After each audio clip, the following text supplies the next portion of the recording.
Le paradoxe de notre époque est que nous avons plus de connaissances, mais moins de patience et de tolérance. Des autoroutes plus larges, mais des points de vue plus étroits. On dépense plus, mais on a moins. On achète plus, mais apprécie moins. Nous avons de plus grandes maisons, mais des plus petites familles. Plus de commodités, mais moins de temps. On a plus de diplômes, mais moins de sens. Plus d'éducation, mais moins de jugement. Plus d'experts, mais plus de problèmes. Plus de médicaments, mais moins de bien-être. On boit bien trop, on fume bien trop, on dépense sans réfléchir, puis on rit pas assez. On conduit trop vite, on se fâche trop, on se couche trop tard, puis on se lève trop fatigué.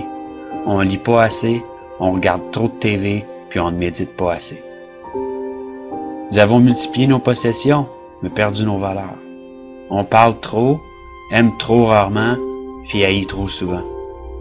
On a appris à gagner sa vie, mais pas à la vivre. Nous avons ajouté des années à la vie, mais pas de vie aux années.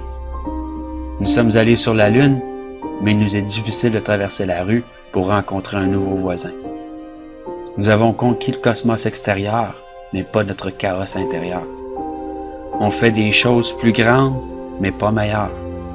Nous avons plus d'hygiène, mais nous avons pollué même notre âme. Nous avons conquis l'atome, mais pas nos préjugés. On écrit plus, mais apprend moins.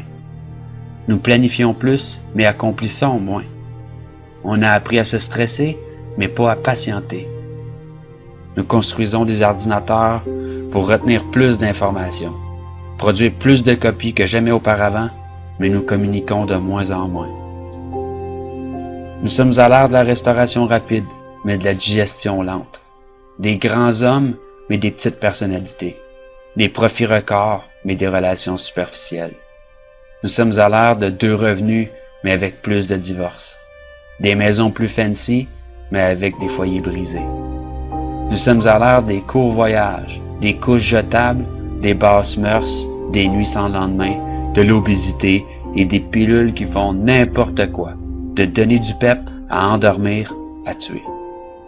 Nous sommes à l'ère des showrooms bien remplis avec des entrepôts vides. Rappelez-vous de dire « je t'aime » à votre partenaire et à vos bien-aimés. Mais surtout, pensez-le. Une bise et une accolade soulageront un mal lorsque sincère. Souvenez-vous de vous tenir la main et de chérir ce moment présent lorsqu'un jour cette personne nous quittera. Prenez le temps d'aimer, de parler et de partager vos pensées précieuses.